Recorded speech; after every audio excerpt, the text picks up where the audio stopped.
জুমার দিন লা হাওলা ওয়ালা কুওয়াতা ইল্লাহ বিল্লাহ পড়লে কি হয় আপনি জানলে অবাক হবেন।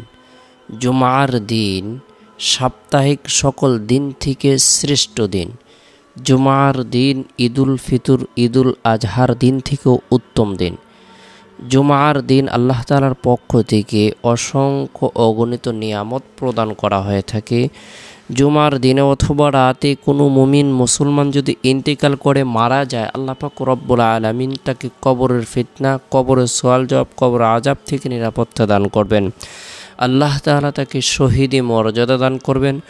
জুমার দিনের বিভিন্ন আমলের কথা হাদিসে উল্লেখ রয়েছে। এর মধ্যে থেকে ফজিলতপূর্ণ একটি আমল হলো জুমার দিন সূরাতুল কাহাফ তেলাওয়াত করা। যে ব্যক্তি একাগ্রতার সাথে মনে প্রাণে বিশ্বাস রেখে জুমার দিন সূরাতুল কাহাফ তেলাওয়াত করবে, আমল করবে, আল্লাহ পাক রব্বুল আলামিন তাকে দাজ্জালের ভয়াবহ ফিতনা থেকে নিরাপত্তা দান করবেন। আল্লাহ পাক রব্বুল আলামিন তার জন্য ৭০,০০০ ফেরেশতা নিযুক্ত করে দিবেন। এই ৭০,০০০ ফেরেশতা দীর্ঘ এক সপ্তাহ পর্যন্ত তার জন্য মাগফিরাত কামনা করতে থাকবে। জুমার দিন কোনো ব্যক্তি যদি সূরাতুল কাহাফ তেলাওয়াত করে, আল্লাহ তাআলা তার ঈমানের মধ্যে নূর প্রদান করবেন, যে নূরটি দীর্ঘ এক সপ্তাহ পর্যন্ত তার অন্তরের মধ্যে চমকাতে থাকবে। আমরা যারা কোরআন পড়তে পারি, আমরা জুমার দিন ফজরের নামাজের পর থেকে নিয়ে জুমার নামাজের আগ পর্যন্ত যে সময় রয়েছে, সেই সময়ের মধ্যে সূরাতুল কাহাফ নিজেরাও আমল করব, পরিবার পরিজনদেরকে, আত্মীয় স্বজনদেরকে আমল করার ব্যাপারে উৎসাহ প্রদান করব। এরপরে জুমার দিন জুমার নামাজ সম্পূর্ণ করার পর মা বোনেরা জোহরের নামাজ সম্পূর্ণ করার পর নিরিবিলি এক পরিবেশের মধ্যে বসে গুনাহ মাফের উদ্দেশ্যে তওবার নিয়তে আমরা ১০০বার ইস্তিগফারের আমল করব। আস্তাগফিরুল্লাহ রাব্বি মিন কুল্লি যামবি ওয়া আতুবু ইলাইহি, আস্তাগফিরুল্লাহ রাব্বি মিন কুল্লি যামবি ওয়া আতুবু ইলাইহি। যে ব্যক্তি গুরুত্ব সহকারে ইস্তিগফারের আমল করবে, যদিও তার গুনাহ সমুদ্রের ফেনা পরিমাণ হয় না কেন, মরুভূমির বালুকা রাশি পরিমাণ হয় না কেন, পৃথিবীর সমস্ত দিন পরিমাণ হয় না কেন, পৃথিবীর সমস্ত রাত পরিমাণ হয় না কেন, আল্লাহ পাক রব্বুল আলামিন তার জীবনের সগীরা কবিরা জাহিরি বাতিনি শিরিক বিদাত ইচ্ছায় অনিচ্ছায় গোপনে প্রকাশ্যে সকল গুনাহগুলো ধুয়ে মুছে নবজাত শিশুর ন্যায় নিষ্পাপ করে দিবেন, তার গুনাহকে মাফ করে দিবেন। তাই আমরা ১০০বার ইস্তিগফারের আমল করব।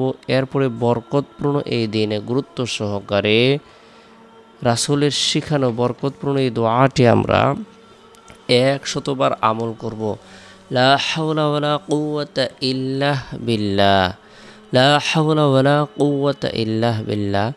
আল্লাহর সাহায্য ছাড়া অনিষ্ট দূর করার এবং কল্যাণ লাভের কোনো শক্তি নেই, অর্থাৎ অসৎ কাজ থেকে বেঁচে থাকার শক্তি এবং সৎ কাজ করার সামর্থ্য কারণে আল্লাহ তাআলার তৌফিক ছাড়া।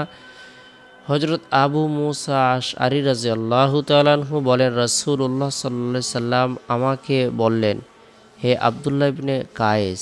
আমি বললাম, জি ইয়া রাসূলুল্লাহ। রাসূলুল্লাহ সাল্লাল্লাহু আলাইহি সাল্লাম বললেন, আমি কি তোমাকে জান্নাতের রত্ন ভাণ্ডার বা গুপ্ত ভাণ্ডারের একটি বাক্য বলে দেব না? তিনি বললেন, অবশ্যই বলে দিন। রাসূলুল্লাহ সাল্লাল্লাহু আলাইহি সাল্লাম বললেন, তা হচ্ছে লা হাওলা ওয়ালা কুওয়াতা ইল্লাহ বিল্লাহ। এই দোয়াটি হলো জান্নাতের রত্ন ভাণ্ডার। দুনিয়াবি যে কোনো ধরনের হাজতকে সামনে রেখে, প্রয়োজনকে সামনে রেখে কোনো ব্যক্তি যদি এই দোয়াটি আমল করে, আল্লাহ তাআলা তার হাজতকে পূরণ করে দিবেন, তার ইচ্ছেগুলো আশা আকাঙ্ক্ষাগুলোকে পূরণ করে দিবেন। বিশেষ করে কোনো ব্যক্তি যদি আল্লাহ তাআলার দরবারে শারীরিক সুস্থতা লাভের উদ্দেশ্যে, চিন্তা ও পেরেশানি দূর করার উদ্দেশ্যে, মনোবাসনা পূরণের উদ্দেশ্যে, কামাই রুজির মধ্যে বরকত লাভ হবে, চাকরির ব্যবস্থাপনা হবে, আল্লাহ তাআলা গায়েবী সাহায্য প্রদান করবেন, এরকম মনোভাব নিয়ে এই দোয়াটি আমল করে আল্লাহ তাআলা তার ইচ্ছেগুলো আশা আকাঙ্ক্ষাগুলো পূরণ করে দেবেন। এরপরে আমরা হাত উত্তোলন করে রব্বুল আলামিনের দরবারে রুনা জারি করব। বিশেষ করে জুমার দিন আসরের নামাজ সম্পূর্ণ করার পর নবী সাল্লাল্লাহু আলাইহি সাল্লামের প্রতি মহব্বত রেখে ভালোবাসা রেখে দুরুদের আমল করব। আল্লাহুম্মা সাল্লি আলা মুহাম্মাদিন নবীল উম্মি ওয়া আলা আলিহি ওয়া সাল্লিম তাসলিমা। যে ব্যক্তি এই দুরুদের আমল করবে আল্লাহ পাক রব্বুল আলামিন তাকে ধনী এবং সুখী বানিয়ে দিবেন। আল্লাহ তাআলা তার উপর রহমত বর্ষণ করবেন, তার গুনাহকে মাফ করে দিবেন, তার পদমর্যাদাকে বৃদ্ধি করে দিবেন। তাই দুরুদের আমল করব।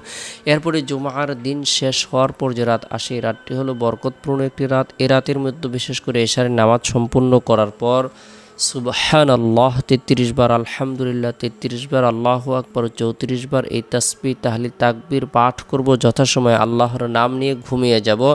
আল্লাহুম্মা বিসমিকা মুতআহি দোয়াটি পাঠ করে ঘুমিয়ে যাব।